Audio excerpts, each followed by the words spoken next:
Hello everyone, welcome and welcome back to my YouTube channel. तो कैसे हैं आप सब? आई होप सब अच्छे होंगे, मस्त होंगे। तो आज मैं बात करूंगी टीथिंग प्रोसेस इन बेबीज़ के बारे में, क्योंकि आशी 8 महीने की हो चुकी है और उसकी टीथिंग प्रोसेस शुरू हो चुकी है। तो कुछ अपने एक्सपीरियंस से, कुछ एज अ डॉक्टर मैं कुछ शेयर करूंगी। तो मैं बात करूंगी बच्चों के ओरल हाइजीन कैसे मेंटेन करें, सिम्टम क्या होता है टीथिंग के, कैसे हम लोग आइडेंटिफाई करेंगे कि बच्चे में टीथिंग शुरू हो चुकी है।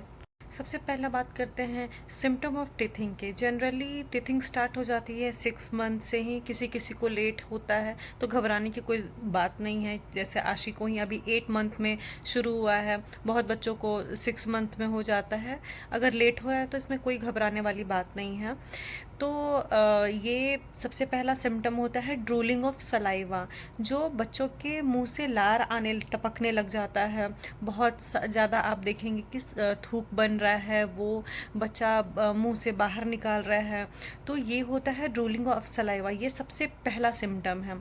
फिर दूसरा सिम्टम क्या है कि बच्चों के गम्स स्वेलिंग हो जाते हैं, स्वेलन हो जाता है, इन्फ्लेमेशन हो जाता है, वो दिखता है। फिर एक पतली सी रेड रेड लाइन उसमें बनती है जहाँ से दांत आने वाला होता है।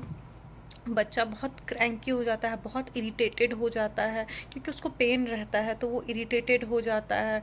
जो बच्चा हमेशा हैप्पी था वो बहुत क्रैंकी हो रहा है, रो रहा है, और वो चीज़ों को बाइट करने लग जाता है। उसको कुछ चाहिए होता है, कुछ हार्ड चाहिए होता है बाइट करने के लिए, जिससे उसको रिलीफ मिलता है, इसलिए वो चीज़ों को बाइट करता है। ये सारे सिम्टम हैं टीथिंग के। और इसमें क्या होता है कि बहुत लोग का मानना है कि टीथिंग स्टार्ट होता है तो डायरिया हो जाता है, फीवर हो जाता है।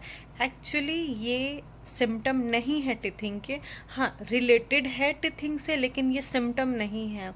वो रिलेटेड कैसे है कि बच्चे को डायरिया क्यों हो जाता है? जब बच्चा को जब चाहिए कुछ बाइट करने के लिए तो वो कुछ भी उठा के बाइट करने लग जाता है, उसको इन्फेक्शन हो जाता है, और उस इन्फेक्शन की वजह से डायरिया होता है।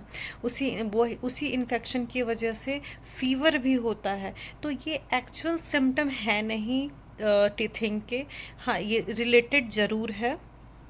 बहुत बच्चों को ग्रीन पॉटी होने लग जाता है इस टाइम में, ये भी सिम्टम नहीं है टीथिंग के, ये भी टीथिंग से रिलेटेड है। और रिलेटेड कैसे है कि इस टाइम में बच्चे को बहुत सलाइवा बनता है और वो बच्चा सलाइवा सॉलो करने लग जाता है। हालांकि वैसे सलाइवा पानी है तो वो जल्दी जल्दी पास होता है।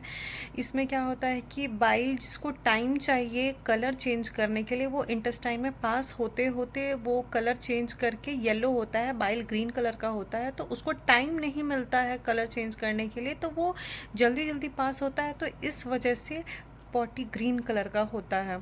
हाँ, तो इससे पेरेंट्स को डरने की ज़रूरत नहीं है। ग्रीन पॉटी हो रहा है तो इससे कोई घबराने वाली बात नहीं है।